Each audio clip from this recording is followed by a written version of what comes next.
I said, "Sure, shoot." And she glanced at Albert, and he took the hint and went outside.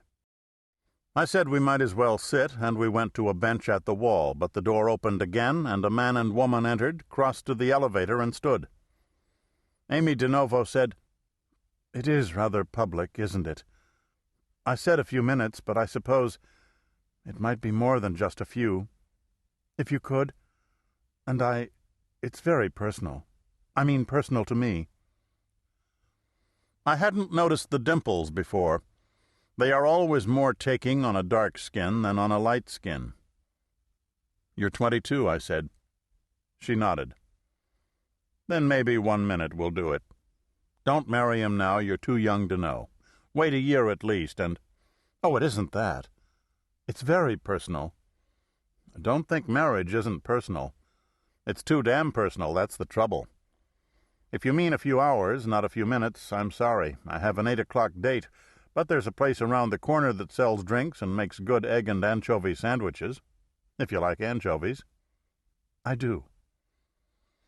The door opened, and 2 women entered and headed for the elevator. That was not the place to discuss very personal matters. She was all right to walk with, no leading or lagging, and no silly step-stretching. At that time of day in August there was plenty of room in the back at the cooler, and we got the corner table where Lily and I had often had a snack. When the waitress had taken our order and left, I asked if she wanted to put off being personal until we had something inside. She shook her head. "I might as well." She let it hang 10 seconds and then blurted, "I want you to find my father." I raised a brow. "Have you lost him?" "No, I haven't lost him, because I never had him." She said it fast, as if someone was trying to stop her. "I decided I had to tell somebody. That was a month ago. And then I got this job with Miss Rowan, and I found out that she knows you, and I met you, and of course I know about you and Nero Wolfe. But I don't want Nero Wolfe to do it. I want you to." There were no dimples, and the quick brown eyes were fastened on me. "That won't work," I told her. "I'm on full time with Mr. Wolfe, 24 hours a day and 7 days a week when they're needed, and I don't take jobs on my own. But I have a loose hour," I looked at my watch, "and 20 minutes, and if you want a suggestion, I might possibly have one. No charge."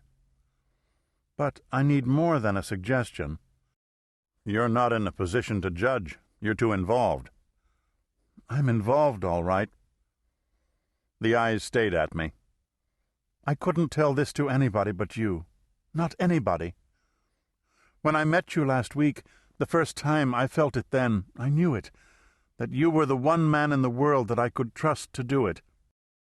I never had that feeling about a man before, or woman either." "That's just dandy," I said, "but save the soap. Did you say you never had your father?" Her eyes darted away as the waitress came with the drinks and sandwiches. When we had been served and were alone again, she tried to smile. "That wasn't just figurative." She kept her voice low, and I needed my good ears. "I meant that literally. I never had a father. I don't know who he is.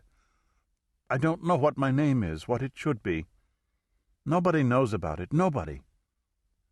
Now you know. I don't think Denovo was my mother's real name. I don't think she was ever married. Do you know what Denovo means? 2 Latin words. Denovo? Something about new. A nova is a new star." "It means anew, afresh.